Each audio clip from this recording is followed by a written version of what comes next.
Some TV shows last for a moment, but a few unforgettable characters stick with us for a lifetime. Behind the smiles and perfect performances of The Andy Griffith Show, however, there were some explosive secrets. Could there be a dark reason behind Ron Howard's complicated feelings for his iconic role as OPI? Let's dive into the untold stories that might surprise even the biggest fans of Mayberry. The stars truly aligned when The Andy Griffith Show hit the airwaves from 1960 to 1968. In addition to the main cast that America fell in love with, the show also featured a slew of guest stars, some already known and others who gained fame afterward. This beloved American sitcom, starring the iconic duo of Andy Griffith and Don Knotts, ran for 8 successful seasons on CBS from October 3, 1960 to April 1, 1968. The first 159 episodes aired in black and white, while the final 90 episodes transitioned to color, keeping the show fresh for its audience. Throughout its run, The Andy Griffith Show never dropped below 7th place in the Nielsen ratings and held the coveted #1 spot when it wrapped up. Set in the charming fictional town of Mayberry, North Carolina, the show revolved around Sheriff Andy Taylor, played by Andy Griffith.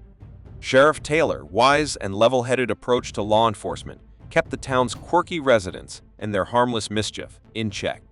The show's cast of lovable small-town characters, like the earnest but bumbling Deputy Barney Fife, portrayed by Don Knotts, added layers of humor and heart. Knotts, in fact, became such a fan favorite that his performance earned him 4 Emmy Awards before he left the show in 1965. The storylines often focused on Taylor's relationships with his son, OPA, played by a young Ron Howard, and his well-meaning but meddlesome Aunt B, Frances Bavier. These family-centered plots, paired with the antics of characters like gas station attendant Gomer Pyle Jim Nabors and town drunk Otis Hal Smith, made The Andy Griffith Show a timeless piece of television history. It spawned 2 spin-offs, Gomer Pyle, USMC, and Mayberry RFD, as well as the 1986 reunion movie Return to Mayberry. Behind the scenes, the show's heartwarming charm hid some unexpected off-camera tension. Andy Griffith, the show's straight-faced sheriff, had a reputation for being quite the prankster. Griffith loved practical jokes and often targeted his co-star Don Knotts, interrupting his naps or pulling other tricks on cast members like George Goober Lindsay. The rest of the cast eventually retaliated, proving that the fun off-screen matched the humor we saw in each episode. Despite the show ending in 1968, its legacy continues, with the iconic whistling theme song, The Fishin' Hole, and Griffith's lasting contributions to television history.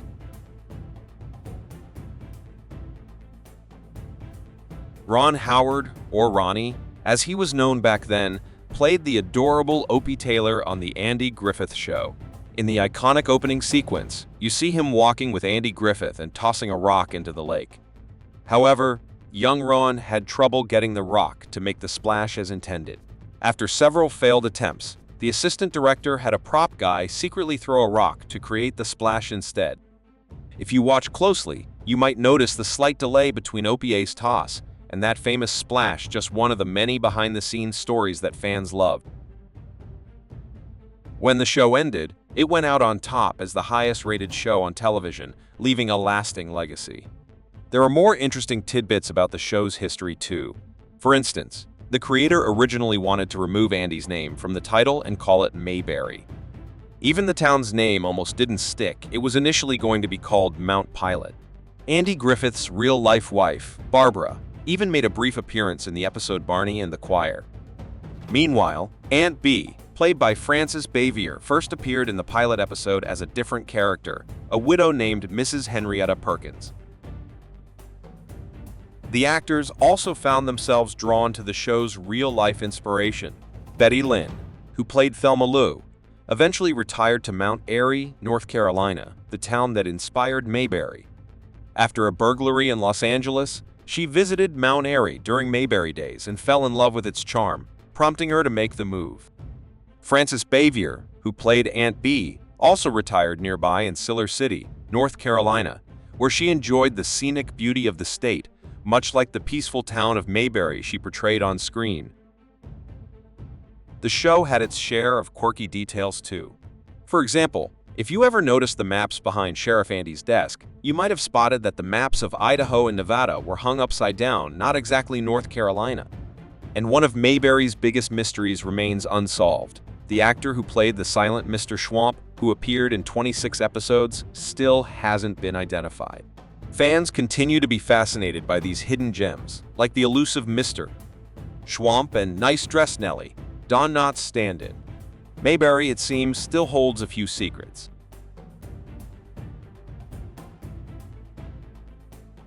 At the start of season 1 of The Andy Griffith Show, Andy often referred to Barney as his cousin, but that familial connection quietly disappeared as the show progressed, and they were no longer portrayed as relatives. A fun behind-the-scenes fact is that Barney's nickname for Andy, Angie, wasn't just for the cameras. It was actually a real-life nickname, a blend of Andy and Griffith, that Don Knotts used for his friend off-screen as well. This connection between the two actors ran deeper than their on-screen roles, adding a personal touch to their characters' interactions. Off-camera, Griffith and Knotts were quite different from their characters. While Andy appeared calm and level-headed as Sheriff Taylor in real life, he was more reserved and introspective. Knotts, who played the goofy and bumbling Barney Fife, was actually quite serious and focused behind the scenes, a stark contrast to the fun-loving persona viewers came to adore. Fans might be surprised to learn just how different the actors were from their famous roles, making their on-screen chemistry even more impressive. There's also a heartfelt connection between Andy and Opie's on-screen relationship. In the iconic opening theme scene where Opie throws a rock into the lake, Andy's approving nod was inspired by Griffith's own father, who would often gesture similarly. Meanwhile, Ron Howard's close bond with his father, actor Rance Howard, mirrored the father-son dynamic on the show, adding authenticity to their portrayal. This personal connection between the actors and their real-life relationships made the father-son bond between Andy and Opie even more special to fans. Andy Griffith had another hidden talent beyond acting, his deep passion for music. He wasn't just the sheriff of Mayberry. Music played an important role throughout his life. From childhood, Griffith sang and played the trombone in his church band, even earning a music degree before briefly teaching music in high school. His musical talents were showcased on Broadway in Destry Rides Again, where he earned a Tony nomination, and in films like A Face in the Crowd. Throughout the show, Griffith often sang, and he continued his musical career by releasing several albums, including gospel and country music. His album, I Love to Tell the Story, 25 Timeless Hymns, even earned him a Grammy in 1996, and he was inducted into both the Country Gospel and Christian Music Halls of Fame. Frances Bavier, famously known for playing Aunt Bee on The Andy Griffith Show, had a complicated relationship with her role. Despite Aunt Bee's popularity with audiences, Bavier often struggled with her feelings toward the character. A trained actress from New York City, with an education from Columbia University and the American Academy of Dramatic Arts, she felt her dramatic abilities were underutilized in the show. After 8 seasons, Bavier was the only original cast member to continue into the spin-off Mayberry RFD, where she remained for 2 more seasons. However, her time on set wasn't always smooth. She was known to be easily offended and clashed with Andy Griffith during filming. Yet, in 1989, just before she passed away, Bavier reached out to Griffith to apologize for being difficult during their working years. Bavier also found it challenging to be so closely associated with her character, Aunt Bee.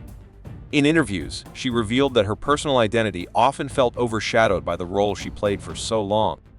In reality, Bavier was a sophisticated woman who hailed from a wealthy New York family, a far cry from the rural, homemaking Aunt Bee. Her relationship with Andy Griffith was notably tense, particularly because she didn't appreciate the practical jokes he often played on set. Although their on-set dynamic wasn't always ideal, the two made peace before her death, highlighting a moment of closure in their long-standing connection. Throughout her 10 years portraying Aunt Bee, Bavier earned critical acclaim, winning an Emmy Award in 1967 for Outstanding Supporting Actress in a Comedy.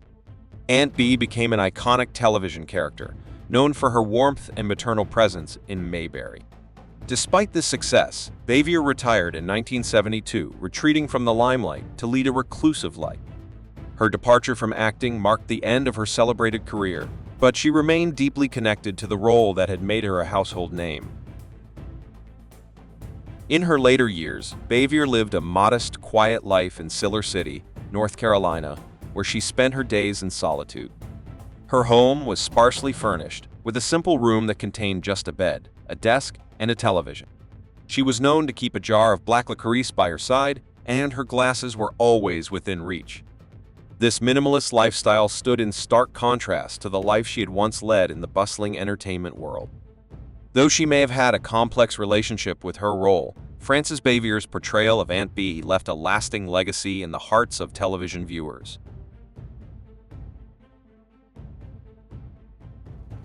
The real-life friendship between Andy Griffith and Don Knotts mirrored the warmth of their on-screen relationship. Both men experienced the hardships of the Great Depression, with Griffith growing up in North Carolina and Knotts in West Virginia. This shared background helped forge a deep bond between them, further strengthening their chemistry on the show. One of the most iconic scenes from the Andy Griffith Show is the opening credits, featuring Andy and OPA walking to the lake to fish, accompanied by the famous whistled theme song. This beloved scene was filmed at Franklin Canyon Park, located in the Santa Monica Mountains. A fan-favorite episode of the show is The Pickle Story, which Don Knotts particularly enjoyed.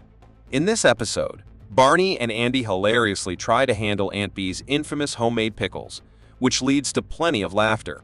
Griffith's favorite episode was Barney's first car, while Ronnie Howard's favorite was The Ball Game, written by his father, Rance Howard. The strong chemistry between Griffith and Knotts was so apparent that Knotts' contract was extended from 1 year to 5, allowing their on-screen magic to continue for many years. A fun fact about the show is that Andy and Barney's squad car was a Ford Galaxy with 10 different models used throughout the series' 8 seasons. Each time a new Galaxy was released, a local dealership provided a replacement. Ford Motor Company, which sponsored the show, is thanked in the credits, although General Foods was the primary sponsor during the show's run. Rumors circulated off-screen about a possible affair between Andy Griffith and Anita Corso, who played Helen Crump, Andy's on-screen love interest. At the time, Griffith was still married to his first wife, Barbara, which made the relationship secretive. The affair reportedly came to light during a prank when a crew member, disguised as a waiter, caught them in a private moment in Andy's hotel room. Griffith eventually divorced in 1972, marrying 2 more times, while Anita Corso never married or had children. One lingering mystery throughout the Andy Griffith Show was the absence of Opie's mother. She is mentioned only once, in the episode Wedding Bells for Aunt Bee, where Andy briefly reminisces with OPA about how much he loved her. Beyond this, no further details are provided.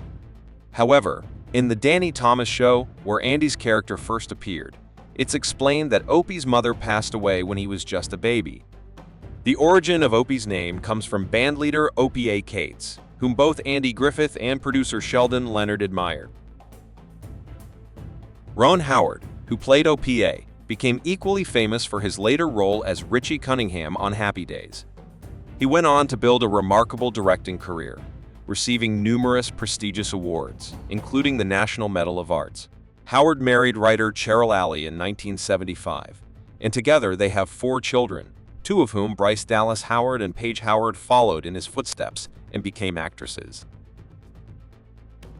Anita Corso, who portrayed Helen Crump, initially attended Northwestern University as a drama major but left to pursue her acting career. While working on the Andy Griffith Show, she continued her education at UCLA. Corso remained connected to the series, returning for 2 reunion specials, Return to Mayberry in 1986 and the Andy Griffith Show reunion in 1993. Beyond her work on the show, she appeared in popular TV programs like Gunsmoke, Rich Man, Poor Man, and The Runaways. Sadly, Anita Corso passed away from cancer in 1995 and is buried in Hollywood. Andy Griffith faced several health challenges later in life, including battling Guillain-Barré syndrome in 1983 and undergoing quadruple heart bypass surgery in 2000. Griffith passed away in 2012 after suffering a heart attack and was buried on Roanoke Island, North Carolina. Over his lifetime, he earned many accolades, including induction into the Television Hall of Fame and a star on the Hollywood Walk of Fame. Fans can visit the Andy Griffith Museum in North Carolina, which houses the largest collection of memorabilia from his illustrious career. An interesting tidbit from the Andy Griffith Show's early days is that Andy and Barney were originally introduced as cousins to poke fun at small-town government nepotism. However, this backstory was soon dropped, and they were instead portrayed as childhood friends. This change helped solidify their bond on screen and enhance the dynamic between the two beloved characters. During the second season, Andy Griffith broke his hand after punching a wall in frustration, a real-life injury that had to be explained on the show as happening while apprehending criminals. Meanwhile, Don Knotts' signature looked complete with his white fedora, salt and pepper coat, and red bow tie became so iconic that he wore the same outfit in several of his films, including The Ghost in Mr. Chicken and The Reluctant Astronaut. His look became synonymous with his comedic persona. Not all casting choices worked out as planned. Eleanor Donahue, who played Ellie Walker, left after just one season due to a lack of on-screen chemistry with Griffith. In contrast, Ron Howard, who played Opie, first appeared in the Make Room for Daddy pilot before the Andy Griffith Show officially launched in 1960. Despite his success on the show, Howard admitted that playing Opie had its difficulties. He was teased and bullied because Opie rhymed with dopey, making the experience challenging for the young actor. Andy Griffith, who owned 50% of the show's rights, negotiated this lucrative deal when he signed on, which contributed to his personal fortune, estimated at $60 million by the time of his passing. Don Knotts, on the other hand, received an outpouring of affection from fans who felt sorry for his character Barney, who was famously only allowed to carry one bullet. They mailed bullets to him from all over the country, a testament to the love for the character. Despite these ups and downs, The Andy Griffith Show remains one of the most iconic series in television history, with a legacy that continues through reruns and the unforgettable characters who made Mayberry come to life. Curious to learn more hidden secrets from classic TV shows? Don't forget to like, comment, and subscribe for more exclusive behind-the-scenes stories. Stay tuned for our next video. Thanks for watching.